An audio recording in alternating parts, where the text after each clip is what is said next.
Okay friends, तो हम पढ़ रहे हैं locomotion and movement. Locomotion and movement. तो लोकोमोशन एंड मूवमेंट में हमने पढ़ा कि कॉन्ट्रैक्शन की प्रोसेस में, मसल कॉन्ट्रैक्शन की प्रोसेस में एक्चुअली बायोकेमिकल मैकेनिकल इवेंट क्या होते हैं वो हमने पढ़े। ठीक है कि केमिस्ट्री हमने देखी, उसमें मैकेनिज्म देखी, ठीक है, फिजिक्स देखा हमने। तो मसल कॉन्ट्रैक्शन में हमने देखा कि कैसे मसल कॉन्ट्रैक्शन होता है, क्या क्या चीजें जो है उसे इनिशिएट करती हैं, नर्व इम्पल्स जो है वो क्या करती है जिसके कारण मसल कॉन्ट्रैक्शन होता है। ठीक है, तो अब तो हमने ये देख लिया कि मसल कॉन्ट्रैक्शन होता है, लेकिन जब हमने मसल कॉन्ट्रैक्शन देखा था तब हमने ये देखा कि एटीपीज जो है, एनर्जी बहुत इंपॉर्टेंट है मसल कॉन्ट्रैक्शन के लिए, जो कि प्रोवाइड की जाती है एटीपीज से। एटीपीज क्या होता है? एडेनोसिन ट्राइफॉस्फेट, जिसे हम कहते हैं एटीपीज। और एटीपीज जब हाइड्रोलाइज होते हैं तो वो एनर्जी प्रोवाइड करते हैं। ठीक है, जब हम सेल रेस्पिरेशन पढ़ते हैं तब हम देखते हैं कि एटीपीज कैसे बनते हैं। ऑक्सीडेशन से जो है ऑक्सीजन के मौजूदगी में जो है ग्लूकोज से एटीपीज बनाए जाते हैं। ठीक है, तो एटीपीज जो है वो एनर्जी प्रोवाइड करते हैं और इसलिए आज हम यहाँ देखेंगे कि एनर्जी का क्या रोल है मसल कॉन्ट्रैक्शन में और कैसे मसल कॉन्ट्रैक्शन होता है। ठीक है, तो आज मैं आपको बताऊंगी energy into the muscle contraction.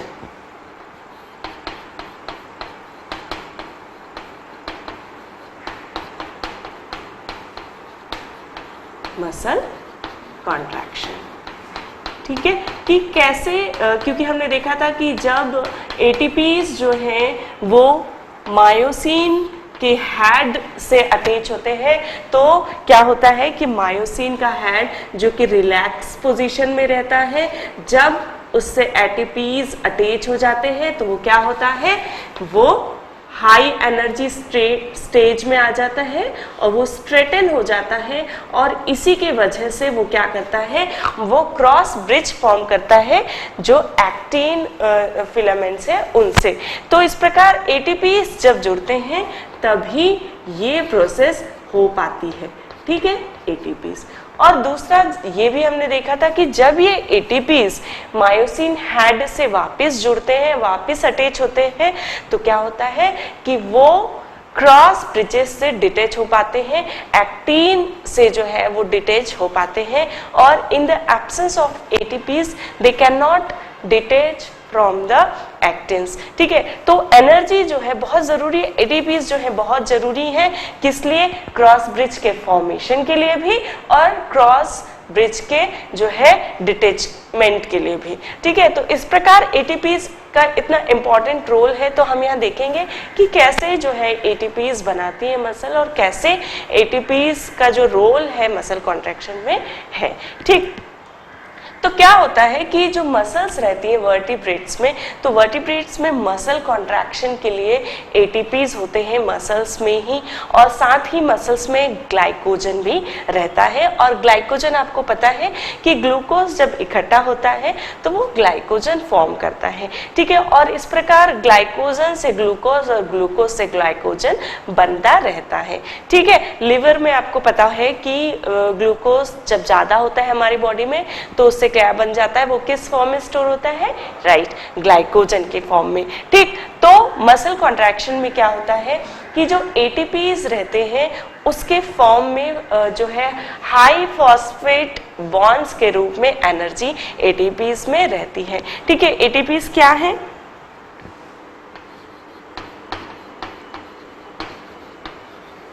Adenosine triphosphate, इसे कहते हैं एटीपीज। अब एटीपीज में एनर्जी कहाँ रहती है? बॉन्ड्स के रूप में, जो है हाई एनर्जी कंटेनिंग फॉस्फेट्स के रूप में, फॉस्फेट्स बॉन्ड्स के रूप में एटीपीज में एनर्जी रहती है। और जब एटीपी हाइड्रोलाइसिस होती है एटीपी की,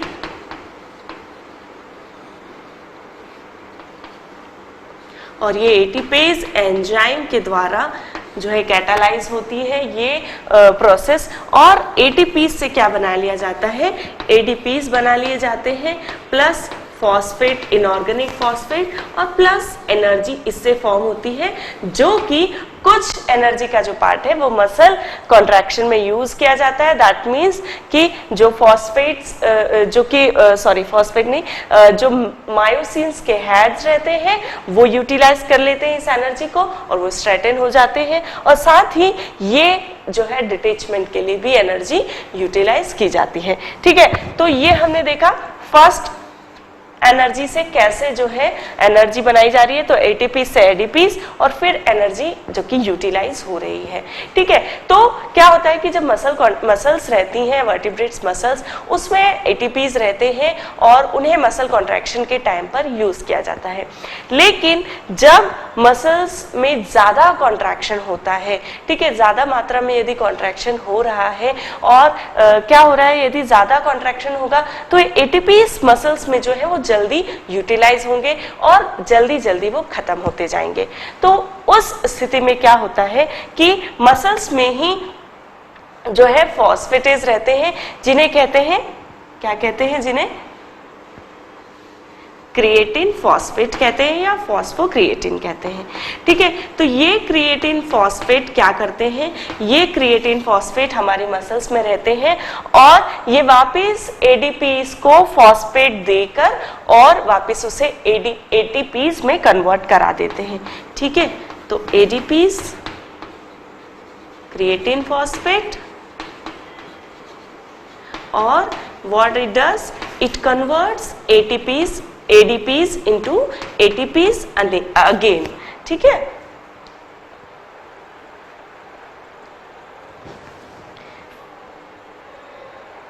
ठीक है, और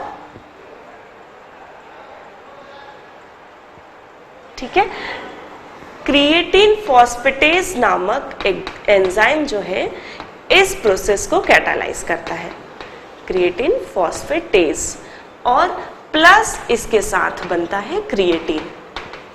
ठीक है, तो इस प्रकार ये हो गई हमारी दूसरी प्रोसेस, जिसमें क्या हो रहा है कि पहले तो जब मसल कॉन्ट्रैक्शन हो रही है तो एटीपीज हैं सफिशिएंट, उन्हें यूटिलाइज कर लिया गया, और जब एग्जॉस्ट हो गए एटीपीज, जब खत्म हो गए एटीपीज, तो क्या हुआ कि जो मसल्स में क्रिएटिन फॉस्फेट था उसने क्या किया, अपना phosphate high energy containing phosphate bonds को किसे दे दिया, एडीपीज को वापस दे दिया, और क्रिएटिन फॉस्फेटेज की मौजूदगी में जो है ये एटीपीज बना लिए गए और फिर से क्रिएटिन बना लिया गया। ठीक है, तो इस प्रकार जो है फिर से एनर्जी को फॉर्म कर लिया गया और फिर से एटीपीज जो है मसल्स के पास आ गए।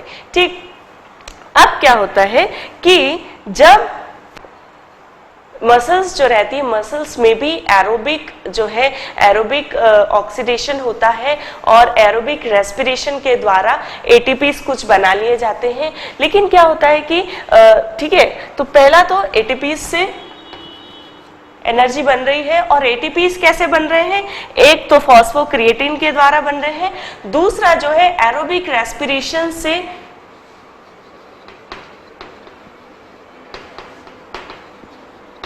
एटीपीज बन रहे हैं। ठीक है, एरोबिक रेस्पिरेशन आपको पता है क्या होता है कि ग्लूकोज का जब ऑक्सीडेशन होता है तो एटीपीज बनते हैं और वाटर और कार्बन डाइऑक्साइड बनता है। ठीक है, तो दूसरा हो गया एरोबिक रेस्पिरेशन, जिसके द्वारा मसल्स में जब एरोबिक रेस्पिरेशन होता है तो वो एनर्जी प्रोवाइड करता है, एटीपीज प्रोवाइड करता है, और जो एटीपीज जो है फर्दर एनर्जी प्रोवाइड करते हैं। लेकिन जब बहुत मसल कॉन्ट्रैक्शन हो रहा हो, ठीक है, कंटिन्यू हमें कुछ काम करना है, कंटिन्यू कुछ काम करना है, तो क्या होता है कि ऑक्सीजन उतनी सफिशिएंटली नहीं मिल पाती है मसल्स को, और उस स्थिति में मसल्स जो है वो क्या करती हैं, एनएरोबिक रेस्पिरेशन करती हैं, और वो क्या करती है, एनएरोबिक रेस्पिरेशन के द्वारा क्या बनाती है, लैक्टिक एसिड। ठीक है, एनारोबिक रेस्पिरेशन यदि आपने पढ़ा है तो उसमें हमने देखा है कि एनारोबिक रेस्पिरेशन जब होता है ग्लूकोज का, तो वो लैक्टिक एसिड बनाता है। हालांकि लैक्टिक एसिड वाली प्रोसेस में जो एनर्जी है वो बहुत कम मात्रा में बनती है, लेकिन मसल्स के पास कुछ और जो है ऑप्शन नहीं है इन एब्सेंस ऑफ ऑक्सीजन, तो वो क्या करता है, एनारोबिक रेस्पिरेशन स्टार्ट कर देती है मसल्स और वो बनाती है लैक्टिक एसिड और प्लस वो बनाती है एनर्जी। ठीक, एनर्जी बनाती है और ये एनर्जी फिर से मसल्स के द्वारा यूज की जाती है। अब ये मसल्स में जो लैक्टिक एसिड फॉर्म होता है बिकॉज ऑफ एनारोबिक रेस्पिरेशन, तो ये लैक्टिक एसिड क्या करता है, ये लैक्टिक एसिड जो कि मसल्स के लिए हार्मफुल होता है, यदि बहुत ज़्यादा लैक्टिक एसिड हमारे मसल्स में या ब्लड में ज़्यादा इकट्ठा होती रहे तो वो हार्मफुल होता है। तो ये लैक्टिक एसिड क्या होता है कि ये ब्लड के थ्रू लिवर में चला जाता है और 1/5 ऑफ लैक्टिक एसिड जो है वो क्या होता है, ग्लूकोज में कन्वर्ट हो जाता है।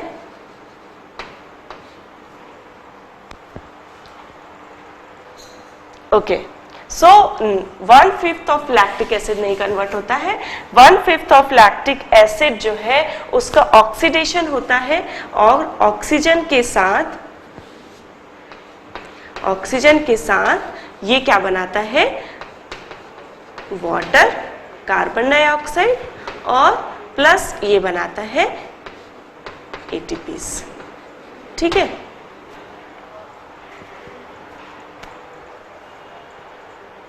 ठीक है, तो ये जो प्रोसेस हो रही है ये हमारी हो रही है लिवर में। जैसा कि मैंने आपको बताया कि जब ये लैक्टिक एसिड बनता है तो ये ब्लड में चला जाता है और ब्लड के थ्रू ये लिवर में पहुंच जाता है जहां पर इसकी जो है मेटाबॉलिज्म होती है। ठीक है, तो उसमें से 1/5 ऑफ लैक्टिक एसिड तो फिर से एटीपीज बना रहा है, एनर्जी बना रहा है, लेकिन 4/5 ऑफ लैक्टिक एसिड मतलब कि 4th पार्ट जो रहता है, 5 पार्ट में से 4 पार्ट जो है वो क्या करता है, वो ग्लाइकोजन में कन्वर्ट हो जाता है। ठीक है, और ग्लाइकोजन के रूप में वो स्टोर हो जाता है लिवर में। इस प्रकार ये लैक्टिक एसिड और ये जो है इस प्रोसेस में एटीपीज भी लगते हैं। ठीक है, तो इस प्रकार एटीपीज के द्वारा, एनर्जी के द्वारा ये जो लैक्टिक एसिड है ये लिवर में ग्लाइकोजन के रूप में स्टोर हो जाता है। ठीक,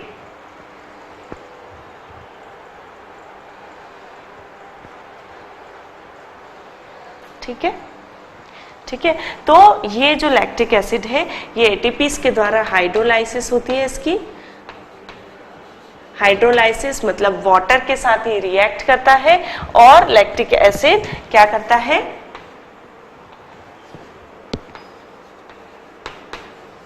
ग्लाइकोजन बना लेता है।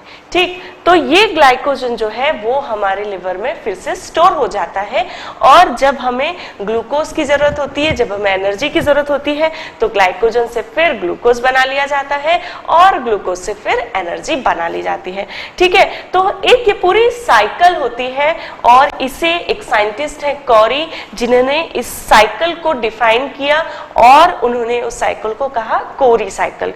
वो हम फर्दर देखेंगे। ठीक है, तब तक हम ये पूरी प्रोसेस का एक और लास्ट पार्ट है वो हम समझ लें कि ये जो क्रिएटिन बनता है, ठीक है, वापस इसका क्या होता है, क्योंकि सब जो है साइक्लिक जो है फॉर्म में सभी का कुछ न कुछ मेटाबॉलिज्म हो रही है, तो ऑफ कोर्स क्रिएटिन की भी कुछ मेटाबॉलिज्म होनी चाहिए, नहीं तो क्या होगा कि क्रिएटिन ही बनता जाएगा तो वो भी इकट्ठा होता जाएगा, तो that is also not good, क्योंकि कुछ भी बहुत मात्रा में इकट्ठा होना बॉडी के लिए हार्मफुल है।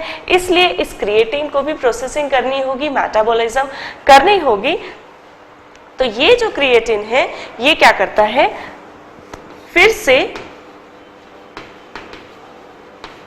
एटीपीज की मदद से एनर्जी को यूज करके और फिर से क्या कर लेता है, फॉस्फोक्रिएटिन या क्रिएटिन फॉस्फेट बना लेता है। ठीक है, and the cycle goes on. ठीक, तो हम देख रहे हैं कैसे मसल कॉन्ट्रैक्शन में एनर्जी का क्या रोल है। देखिए, सबसे पहले जो मसल्स हैं कॉन्ट्रैक्शन के लिए हमने पढ़ा है कि एटीपीज को यूटिलाइज करती हैं, तो वो एटीपीज को हाइड्रोलाइज करके और एडीपीज बना लेती हैं। अब ये जो एडीपीज है फिर से क्रिएटिन फॉस्फेट की मदद से एटीपीज बना लेता है और क्रिएटिन बनाता है। क्रिएटिन जब बहुत ज्यादा बनने लगता है तो वो फिर से एटीपीज से फॉस्फेट्स लेकर और फॉस्फोक्रिएटिन बना लेता है। ठीक है, मसल्स में जब बहुत स्ट्रॉन्ग कॉन्ट्रैक्शंस नहीं आते या कंटिन्यूअस कॉन्ट्रैक्शन में नहीं रहती मसल्स, तब तक एरोबिक रेस्पिरेशन के थ्रू वो एटीपीज बना लेती हैं। लेकिन जब बहुत मसल कॉन्ट्रैक्शन जो है वो ज्यादा होने लगता है, कंटिन्यू होने लगता है, तो उस कंटिन्यूअस कॉन्ट्रैक्शन के लिए एरोबिक रेस्पिरेशन की जरूरत पड़ती है और इस एनाएरोबिक रेस्पिरेशन की जरूरत पड़ती है और इस एनाएरोबिक रेस्पिरेशन में लैक्टिक एसिड फॉर्म होता है। लैक्टिक एसिड बहुत फॉर्म होने से हमें मसल्स में पेन भी महसूस होता है। तो ये लैक्टिक एसिड चूंकि अच्छा नहीं होता इकट्ठा होना और वो हार्मफुल होता है, तो उसको मेटाबॉलिज्म किया जाता है। किसके द्वारा? ये ब्लड में चला जाता है और ब्लड के थ्रू लिवर में चला जाता है और लिवर में लैक्टिक एसिड की मेटाबॉलिज्म होती है और 1/5 जो पार्ट रहता है उसका ऑक्सीडेशन हो जाता है। ऑक्सीजन की मौजूदगी में वो वाटर और कार्बन डाइऑक्साइड और एटीपीज बना लेता है। 4/5 ऑफ पार्ट जो है वो वाटर के साथ हाइड्रोलाइज हो जाता है और एटीपीज की मौजूदगी में ग्लाइकोजन बना लेता है। दैट मीन्स कि इसमें एनर्जी लगती है बनाने में और फिर ये ग्लाइकोजन फॉर्म कर लेता है। ठीक है, तो ये हो गया हमारा energy into the muscle contraction.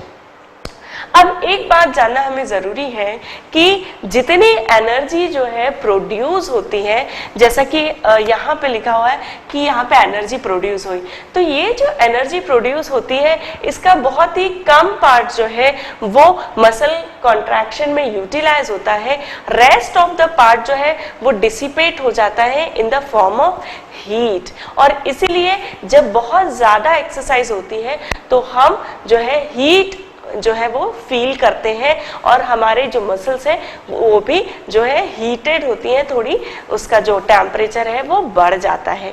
ठीक है, तो ये हमें जानना बहुत जरूरी है कि जितनी एनर्जी प्रोड्यूस हो रही है पूरी की पूरी एनर्जी यूटिलाइज नहीं होती कॉन्ट्रैक्शन में, काफी सारा पार्ट जो है हीट के रूप में डिसिपेट हो जाता है। ठीक, तो ये हो गया हमारा energy in the muscle contraction. अब हम पढ़ेंगे कोरी साइकिल। ठीक है, till then you can note it down. Okay, तो अब हम पढ़ रहे हैं कोरी साइकिल। ठीक,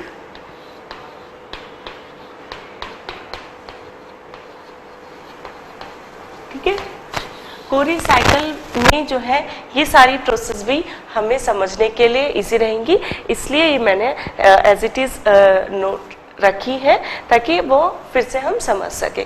ठीक है, तो कोरी साइकिल जो है उन्होंने एक साइकिल बताई है, जैसा कि मैंने आपको पहले भी बताया है कि उन्होंने एक साइकिल बताई जिसमें कि बताया है कि जो एनर्जी है वो साइक्लिक रूप में जो है ये पूरा एक साइकिल है कि लैक्टिक एसिड से ग्लाइकोजन बन रहा है, ग्लाइकोजन से फिर एटीपी बन रहे हैं, लैक्टिक एसिड बन रहा है और फिर से लैक्टिक एसिड से ग्लाइकोजन फॉर्म हो रहा है। तो ये एक साइकिल में उन्होंने डिफाइन किया, ये मैं यहाँ पर बताना चाह रही हूँ। ठीक है, यहाँ पे जो एनारोबिक रेस्पिरेशन है इसमें क्या हो रहा है, ग्लाइकोजन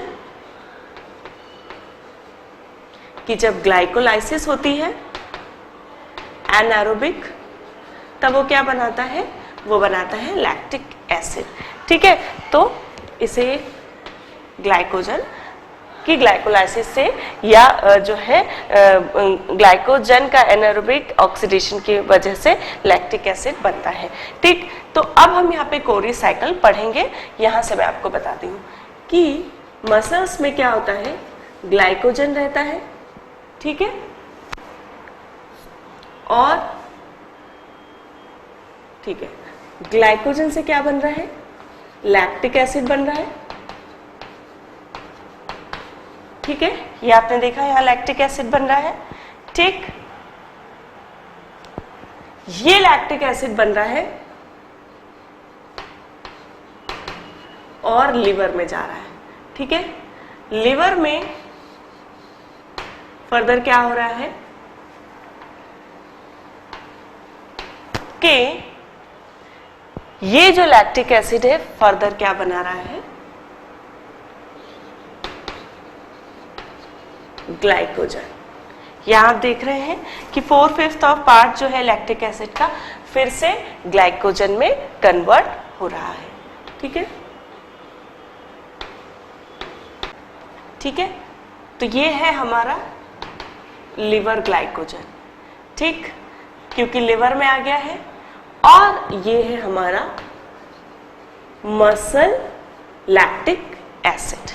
ठीक, लिवर ग्लाइकोजन से क्या हो रहा है, ब्लड ग्लूकोज बनाता है। जब भी ग्लूकोज की जरूरत होती है तो ग्लाइकोजन से ग्लूकोज कन्वर्ट कर लिया जाता है ग्लाइकोलाइसिस के थ्रू। ठीक है, और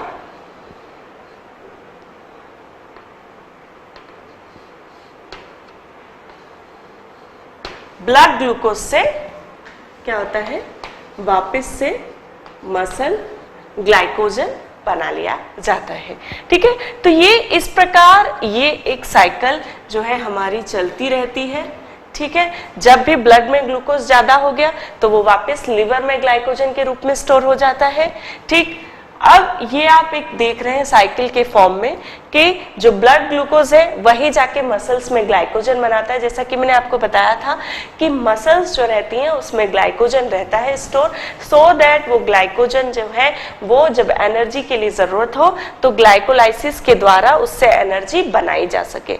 ठीक है, तो ये ब्लड में जो ग्लूकोज है वो मसल्स में ग्लाइकोजन बन रहा है। मसल्स का जो ग्लाइकोजन है वो मसल्स का लैक्टिक एसिड बना रहा है। ये लैक्टिक एसिड ब्लड के थ्रू कहां चला गया, लिवर में चला गया, लिवर लैक्टिक एसिड।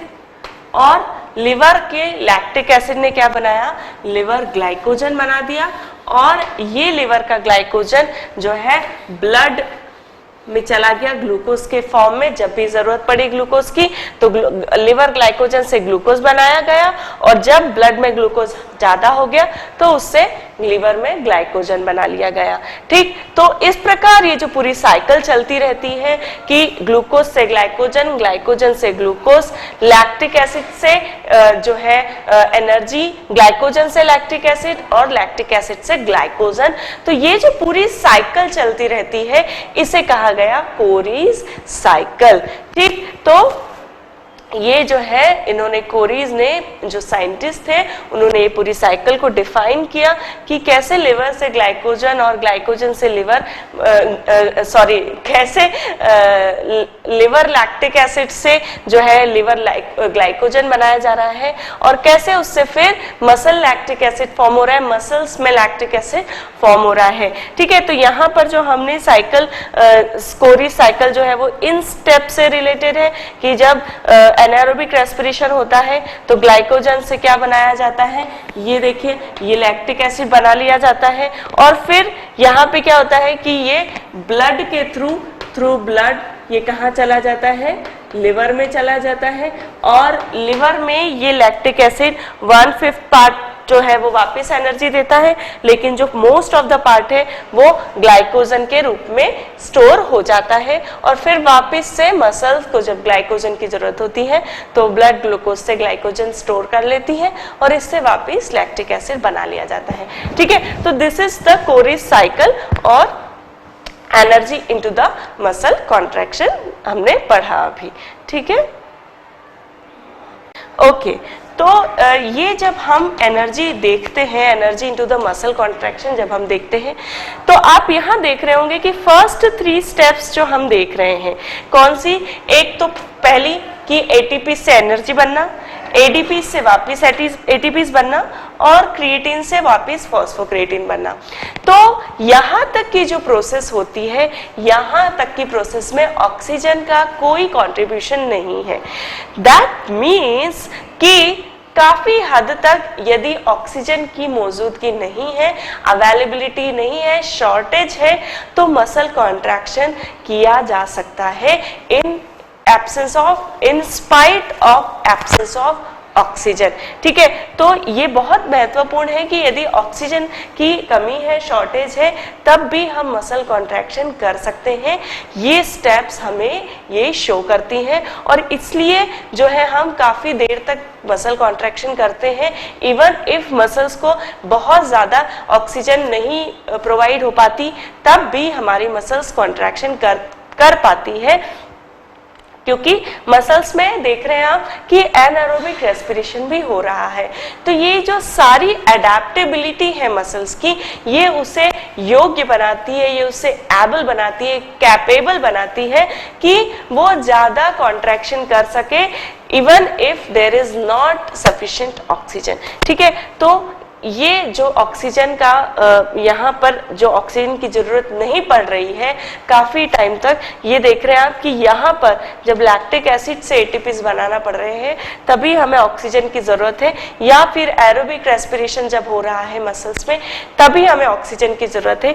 अदरवाइज हमें मसल कॉन्ट्रैक्शन के लिए ऑक्सीजन की जरूरत नहीं दिख रही है इन स्टेप्स में। इसका मतलब यही है कि यदि ऑक्सीजन की कमी है तो भी हमारी मसल्स कॉन्ट्रैक्ट कर पाएंगी और इसलिए उन्हें ये एडेप्टेबिलिटी मिली है। ठीक है, तो ये हो गया हमारा energy into the muscle contraction. ठीक है, ओके, तो हम एनर्जी पढ़ चुके हैं, energy into the muscle contraction, जिसमें हमने देखा कि जो है कैसे मसल कॉन्ट्रैक्शन में एनर्जी कैसे बनाई जा रही है। अब हम देखेंगे कि फटिग क्या होता है। ठीक है, फटिग को हिंदी में थकान भी कहा जाता है, टायर्डनेस जो है। तो मसल फटिग क्या होता है, मसल की थकान क्या होता है? क्या होता है कि जैसा कि हमने जब एनर्जी देखा तो हमने स्टेप्स में देखा कि कैसे एनर्जी फॉर्म हो रही है। इसमें हमने देखा कि ऑक्सीजन जो है वो लैक्टिक एसिड को कन्वर्ट करने में बहुत ज्यादा इंपॉर्टेंट रोल निभा रही है।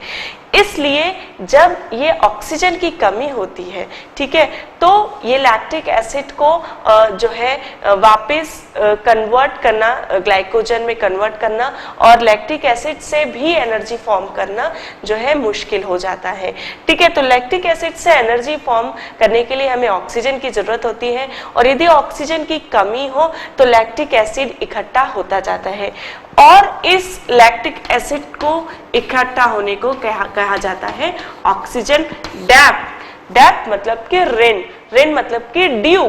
ठीक है, दैट मीन्स कि ऑक्सीजन की जो है ऑक्सीजन ड्यू है इसमें मसल कॉन्ट्रैक्शन में, क्योंकि लैक्टिक एसिड इकट्ठा होता जा रहा है और वो कन्वर्ट नहीं हो रहा, इसलिए। और ऑक्सीजन की कमी जो है उस कमी को कहा जाता है ऑक्सीजन डेप्थ। दैट मीन्स कि ऑक्सीजन का ऋण है, ऑक्सीजन का डेप्थ है।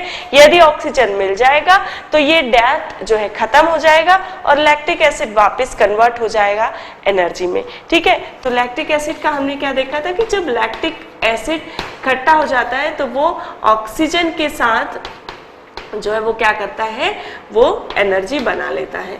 ठीक है, एनर्जी बनाता है प्लस वाटर और कार्बन डाइऑक्साइड बनाता है। ठीक है, तो यहाँ पर हमें ऑक्सीजन की बहुत जरूरत थी और जब ये ऑक्सीजन अवेलेबल नहीं होती है तो उसे ऑक्सीजन डेप्थ कहा जाता है।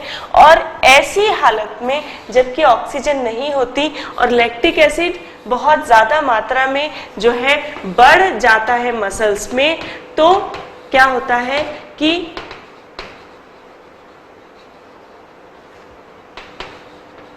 इन एब्सेंस ऑफ ऑक्सीजन तो क्या हो जाता है कि मसल्स फटिग में चली जाती हैं, हमें मसल में पेन फील होता है और मसल फटिग होता है। मसल फटिग क्या होता है कि चूंकि अब एनर्जी और अवेलेबल नहीं हो पा रही तो मसल कॉन्ट्रैक्ट नहीं हो पा रही है और मसल कॉन्ट्रैक्ट नहीं हो पा रही है तो क्या होता है कि in spite of the nervous impulse, neuron की इम्पल्स की मौजूदगी के बाद भी मसल कॉन्ट्रैक्शन नहीं हो रहा है या बहुत फीबल कॉन्ट्रैक्शन हो रहा है, तो उस स्थिति को कहते हैं muscle contraction, reduction into the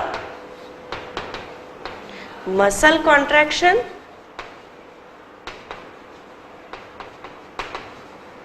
in spite of nervous stimulation। nervous stimulation. That is called muscle fatigue. ठीक है, muscle fatigue क्या होता है? It is reduction into the muscle contraction in spite of the nervous stimulation or there will be a feeble muscle contraction. ठीक है, तो आपने देखा होगा कि जब यदि हम बहुत काम कर लेते हैं, ठीक है, जैसे कि सपोज आप सोचिए कि बहुत भागा दौड़ी किया आपने, सडनली अब बहुत स्टेयर्स चढ़ के आए, ठीक है, और उसके बाद यदि आपसे कोई कहे कि आप फिर से जो है चलिए या बहुत तेजी से दौड़िए, तो आपकी मसल्स वो उतना सफिशिएंटली नहीं कर पाती, उतना इफिशिएंटली नहीं कर पाती जितना कि आप पहले किया था। वो इसीलिए किया था, वो इसीलिए नहीं कर पाती क्योंकि जो मसल्स हैं वो फटिग हो जाती हैं, वो थक जाती हैं, क्योंकि उसमें एक तो मसल में लैक्टिक एसिड इकट्ठा हो जाता है और जो ऑक्सीजन की सप्लाई है वो उतनी नहीं रहती, क्योंकि जब आप बहुत हाई कॉन्ट्रैक्शन कर रहे हैं मसल का, तो मसल कॉन्ट्रैक्शन के लिए ऑक्सीजन उतनी सफिशिएंटली नहीं मिल पा रही है जितनी मिलनी चाहिए, और उस कंडीशन को हमने कहा ऑक्सीजन डेप्थ। तो ये दोनों मसल फटिग और ऑक्सीजन डेप्थ एक दूसरे से कनेक्टेड हैं, इसीलिए मैंने आपको ये दोनों कंबाइंड में समझाया। और यदि हम इसका इलाज क्या है, इसकी रेमेडी क्या है, यदि जो है वेंटिलेशन बढ़ेगा, यदि हम डीप ब्रीदिंग करेंगे तो हमें क्या होगा, ज्यादा ऑक्सीजन मिलेगी और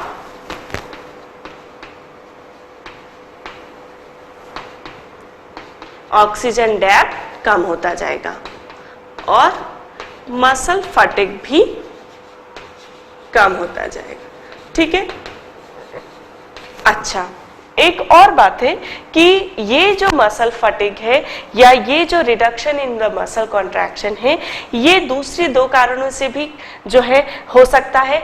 एक तो जो आयंस है, यदि हमारी बॉडी में आयंस कम हो जाए, जैसा कि हमने पढ़ा कि सोडियम और पोटेशियम आयंस का बहुत इंपॉर्टेंट रोल है मसल कॉन्ट्रैक्शन में, तो यदि किसी कारणवश यदि वो हमारे आयंस बॉडी में डिप्लेट हो जाए तो उस डिप्लेशन के कारण भी मसल फटिग में जा सकती है। जैसा कि आपने देखा होगा कि यदि किसी पर्सन को बहुत ज्यादा वॉमिटिंग और लूज मोशंस यदि हुए हैं, तो उस केस में क्या होता है कि बॉडी से बहुत ज्यादा वाटर और आयंस लॉस हो जाते हैं, और उस केस में जो है हमें बहुत वीकनेस फील होती है, हम इधर से जो है कुछ उठा भी नहीं सकते अपने हाथ से, या हम थोड़ा दूर चल भी नहीं सकते। वो इसीलिए होता है क्योंकि हमारे जो आयंस, जो हमारी कॉन्सेंट्रेशन ग्रेडियंट के लिए या कहें कि एक्शन पोटेंशियल जो हमें प्रोड्यूस करते हैं मसल्स में, यदि वो आयंस नहीं रहते तो उसके कारण भी मसल फटिग में जा सकती है। ठीक, और दूसरा, यदि नर्व्स के स्टिमुलेशन यदि न हो नर्व से, तो भी मसल कॉन्ट्रैक्शन नहीं होता।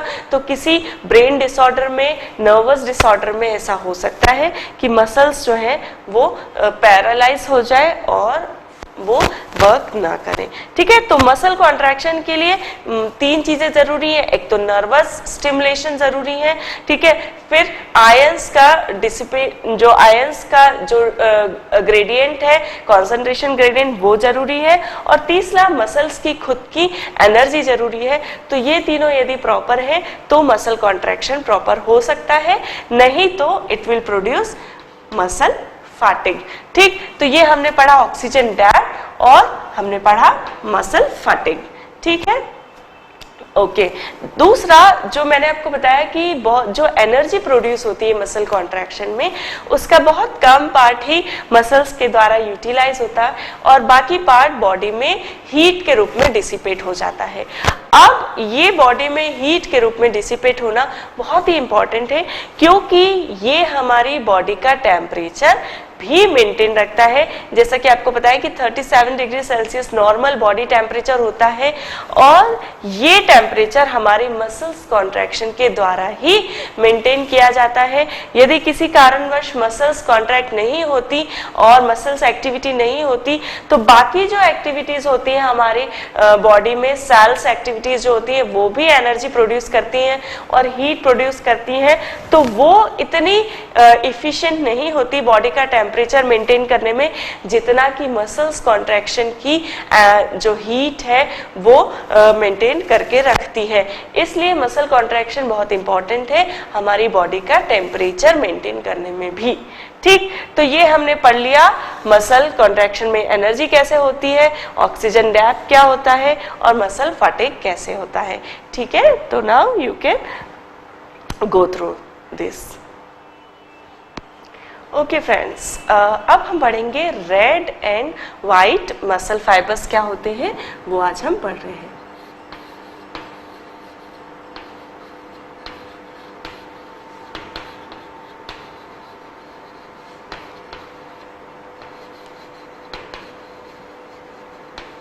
ठीक है, तो जो हमारी स्केलेटल मसल्स होती हैं, स्केलेटल मसल्स, वो उसमें जो मसल्स फाइबर रहते हैं स्केलेटल मसल्स में वो दो टाइप के रहते हैं। एक होता है रेड मसल फाइबर और एक होता है वाइट मसल फाइबर।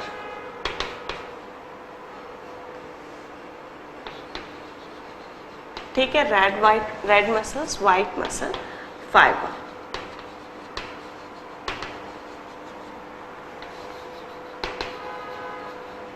ठीक, ओके।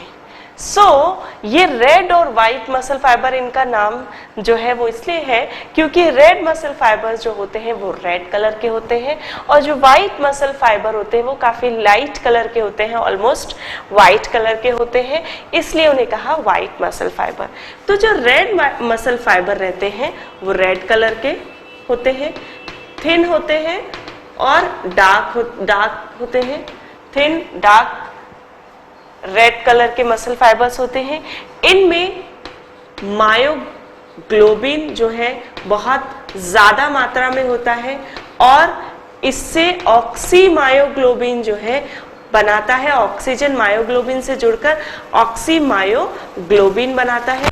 ये ऑक्सी मायोग्लोबिन जो है वो मसल्स को एनर्जी प्रोवाइड करता है, क्या करके, ऑक्सीडेशन के द्वारा ये मसल्स को ऑक्सीजन एनर्जी प्रोवाइड करता है कॉन्ट्रैक्शन के लिए। अब ये जो मसल फाइबर होते हैं इनमें थिन नर्व सप्लाईज होती हैं,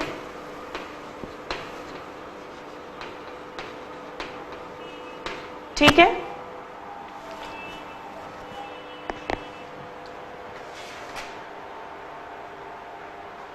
ओके, और ये एरोबिक रेस्पिरेशन के द्वारा एनर्जी प्रोड्यूस करते हैं और इसलिए इसमें लैक्टिक एसिड बहुत कम बनता है, ठीक है। अब ये जो मसल फाइबर होते हैं रेड मसल फाइबर, ये प्रोलॉन्ग एंड सस्टेन कॉन्ट्रैक्शन के लिए यूज होते हैं, ठीक है। Prolong and sustained contraction,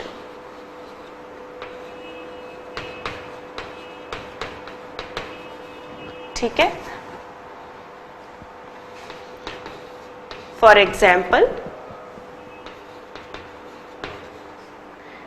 muscle of back,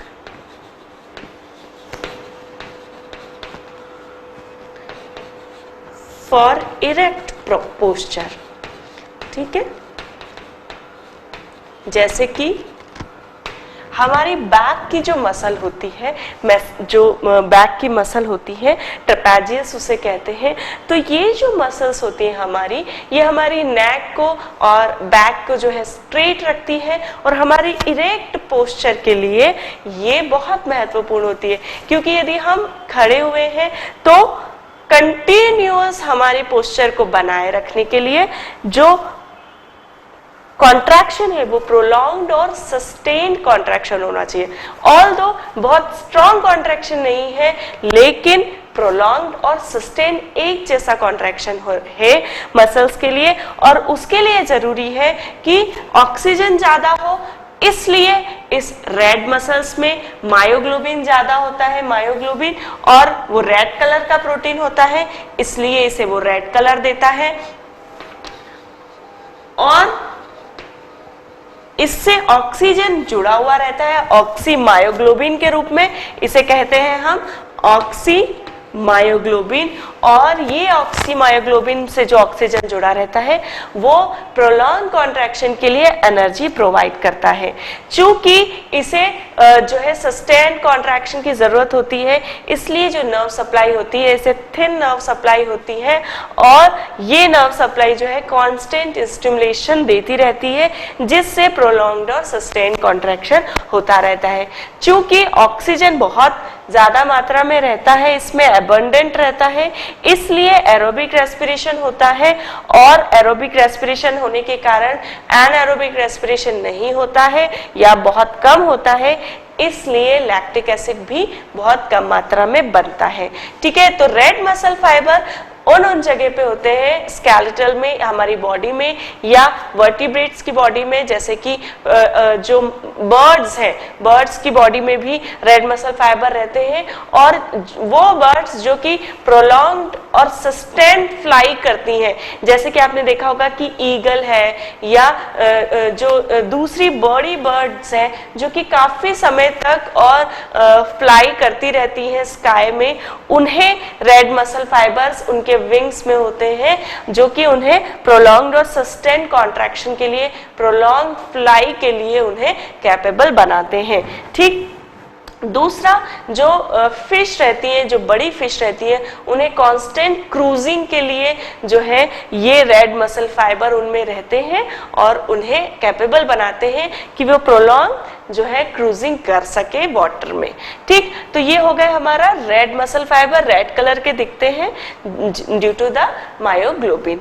अब हो गया व्हाइट मसल फाइबर, अब हम पढ़ते हैं।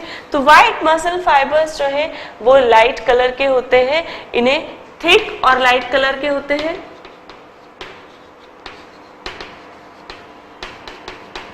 ये लाइट कलर जो है वो इनका किस लिए होता है, ग्लाइकोजन इनमें बहुत मात्रा में रहता है, और ग्लाइकोजन के कारण जो है ये व्हाइट कलर के दिखते हैं। ठीक,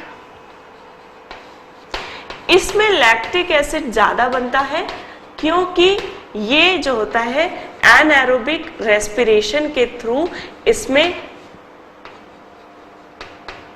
एनर्जी फॉर्म की जाती है। ठीक है, ठीक है। अब ये जो व्हाइट मसल फाइबर है ये भी बहुत इंपॉर्टेंट है। ये जो व्हाइट मसल फाइबर है ये जो इमीडिएट कॉन्ट्रैक्शन के लिए, जहां पे हमें इमीडिएट जो है एकदम इमीडिएट कॉन्ट्रैक्शन की जरूरत होती है जिन पार्ट्स में, वहां पे हमारे व्हाइट मसल फाइबर काम आते हैं, क्योंकि ये तुरंत एनर्जी प्रोवाइड करते हैं। किसके द्वारा, ग्लाइकोजन के एनारोबिक रेस्पिरेशन के द्वारा ये तुरंत जो है इमीडिएटली जो है ये एनर्जी प्रोवाइड कर पाते हैं। ठीक है,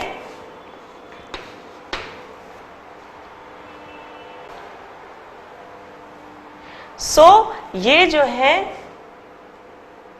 they produce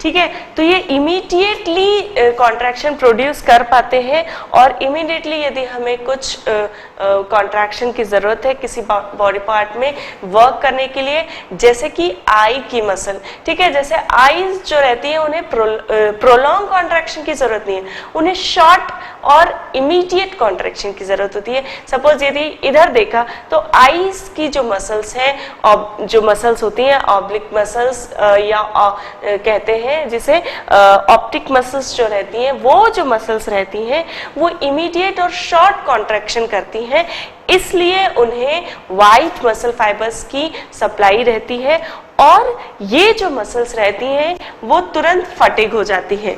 ठीक है, they get fatigue soon.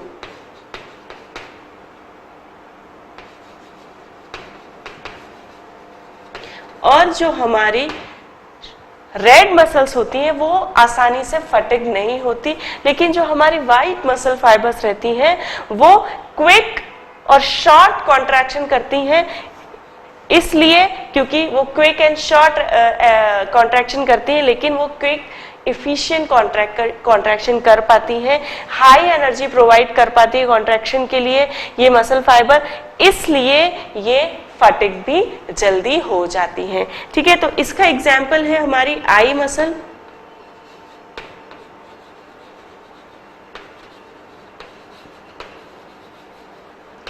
Muscles of eyes. अच्छा, कुछ बर्ड्स जो है वो आपने देखा होगा जो फुदकती हैं बर्ड्स, स्पैरोज जो होती है वो तुरंत उड़ के और फिर बैठ जाती है, तुरंत उड़ के और फिर बैठ जाती है।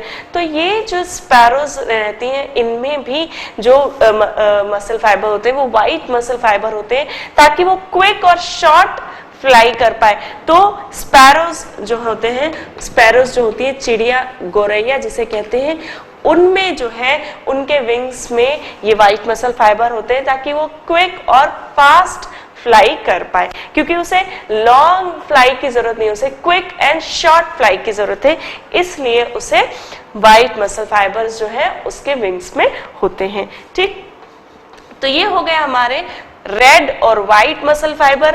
रेड के जो है वो प्रोलॉन्ग्ड और सस्टेन्ड कॉन्ट्रैक्शन के लिए जरूरत है, जबकि व्हाइट मसल फाइबर्स जो है वो क्विक और शॉर्ट कॉन्ट्रैक्शन के लिए उनकी जरूरत होती है। इनमें ग्लाइकोजन ज्यादा होता है, इसमें मायोग्लोबिन ज्यादा होता है, इसमें थिन नर्व सप्लाई होती है, उसमें थिक नर्व सप्लाई होती है। ठीक है, इसमें थिक नर्व सप्लाई होती है ताकि वो ज्यादा स्टिमुलेशन कॉज कर सके, क्योंकि इसे क्विक स्टिमुलेशन की जरूरत है, तो वो थिक नर्व सप्लाई ही कर सकती है, इसलिए उसमें थिक होती है और इसमें थिन होती है।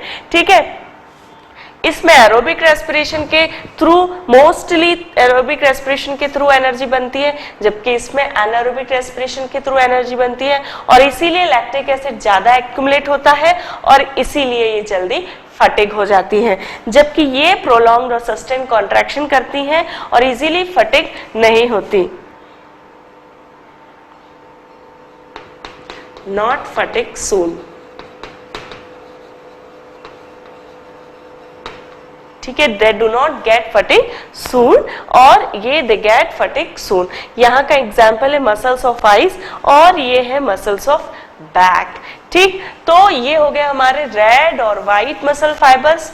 इसे मैंने समझाते वक्त ही पॉइंट में इसलिए बताया है ताकि आप इनके बीच का डिफरेंस भी नोट कर सके, क्योंकि एक ऐसे क्वेश्चंस में आ सकता है कि what is the difference between red and white muscle fibres. तो you note it down and you will get to know कि क्या क्या डिफरेंस है रेड और व्हाइट मसल फाइबर्स में। ठीक है।